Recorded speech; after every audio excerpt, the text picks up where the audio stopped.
story of change that I actually was able to implement in my county of Ashtabula. I was the county auditor for 3 terms there, and I do count Phil Leibel, one of my dear friends, so hopefully won't hold it against me, as we were auditors together. And I learned to stand up for our conservative principles as the chief financial officer there. Well, my county commissioners decided in 2005 they needed more money. So they voted to increase our county sales tax 0.5 percentage point. They also decided, no, our citizens were not going to have the opportunity to vote on whether or not they wanted this tax increase. They actually got a room and said, uh-oh, how does Auditor O'Brien feel about this? Didn't sit well with me. I said, wait a minute. Our citizens are going to vote on this. I'm going to lead a drive to get it on the ballot. So I got a group of confidence together, and here's what we had to do. We had to collect 4,000 signatures in 4 weeks to get the tax increase in front of the voters. We did not collect 4,000 signatures in 4 weeks. We collected 6,000 signatures in 3 weeks because the citizens of my county were just as upset as you and I are over the fact that their taxes were being raised without a vote of the people. So we got our signatures, we thought, hey, our job was done. Our citizens were going to get to vote on the tax increase. We were wrong. You see, the county prosecutor and the county sheriff thought their offices were so important, they had to have more money. So they started to work against us. I got my group together and said, we have to throw some money in a pile, we have to get an attorney to help be on our side so that we can get this on the ballot. We did that. Suddenly the county prosecutor backed right up. The county sheriff was an entirely different story. By the Ohio Revised Code, those 6,000 signatures had to be placed in my office, the county auditors, for public viewing. The sheriff sent one of the county's crime detectives in uniform on county time with the county's crime camera to my office, and he photographed every single signature of individuals who dare sign that petition. Ladies and gentlemen, think about that. Will you think about that? You are exercising your constitutional right to sign a petition. Next thing you know, a uniformed sheriff's deputy shows up at your home. And he says to you, excuse me, didn't you make a mistake by signing this petition asking to vote on the tax increase? I need you to sign this new petition saying you want your name removed from the first petition. The calls to my office, I was inundated with calls. We're allowed to do this. What are we going to do? I said, hang on, I'm calling the Secretary of State's office. Called the Secretary of State's office. They made a call to the sheriff, and his intimidation tactics stopped.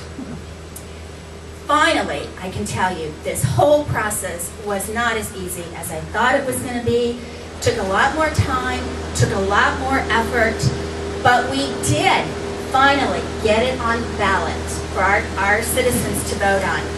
And I'm so proud to tell you that my Democratic County of Ashtabula overwhelmingly defeated that tax increase by 78% in 2005. So my message to you is this. We know the mainstream media is not our friend. They laugh at us, they ignore us, but I'm here to tell you our principles, our beliefs are in the majority. Most Ohioans, most Americans think like we do. And we're going to get our message to Washington and Columbus. It's not going to be easy. Nothing worth fighting for is. It's not going to be quick. We're going to win the war. I've already been in battle and I've tasted victory. We need to work hard. We need to be vigilant. We need to be tenacious so that we can hand over to our children and grandchildren the same America and the same Ohio that was handed to us by our parents. I also want to tell you just a little bit of background about myself.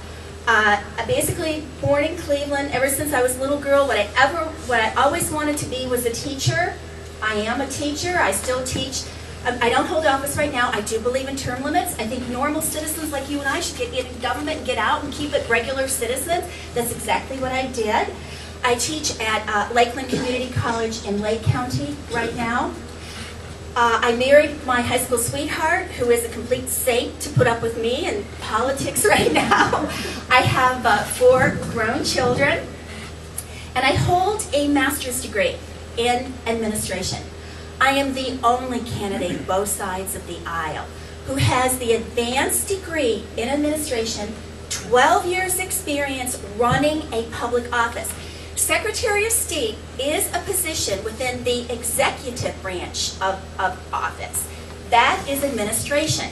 That's where my education and expertise and experience actually lie. And I'm not afraid to stand up for what we believe in. Now, as was mentioned, I have a primary. Senator John Houston is also running for Secretary of State. Here's the difference between the two of us. He, as an elected official, raised Ohio's gasoline tax 6 cents a gallon. Now, I don't know about you, but I will travel to the other side of town to get gasoline 6 cents cheaper. So I'm not saying thank you to this fella at all. He also raised our sales tax, and he also put a tax on groceries. How many people pay more at the grocery store today? Thank you, Mr. Houston. What he did is implemented the commercial activities tax. We call it the CAT tax acronym. Grocers were so upset, they got together in the state of Ohio, filed a lawsuit. They said, we've got laws against you can't tax food. Unfortunately, they lost. Now, it's one thing to talk the talk. Look at President Obama. We all know his rhetoric is great. It's another thing to walk the walk. I want you to look at our records. I'm the lady who fights tax increases versus my opponent, who I just told you increased your gas tax, your sales tax, CAT tax. A little bit about the Secretary of State's office. My main goal as your next Secretary of State will be to ensure the security and the integrity of our voting process, starting from voter registration to casting votes to counting ballots. We all know that's the bedrock of our community. We all know that. And it has to remain secure and honest for us to remain a representative democracy. I'm going to address third-party organizations like ACORN when I'm Secretary of State, when groups like ACORN come into Ohio and break our election laws, they will face consequences because I am a fighter. They will not get off the hook. They will face consequences. I'll go public, I'll fight, and hopefully you will be behind me and put pressure on your legislators to help me with the lawsuit. I am not afraid to do that. Here's an example of what I'll do. It's perfectly legal for them to come into our state to do voter registration drives. Sure it is, sure it is. But when third-party groups like ACORN come in and do voter registration drives, the name of that organization will be on the voter registration form, as well as the employee working for that organization. Their name's going to be on that voter registration form. And once the new voter signs the form and executes it, then that needs to be returned to the local board of elections within 10 days so they can start the process to make sure that this voter is truly eligible to vote. This is doable, and I'm going to fight.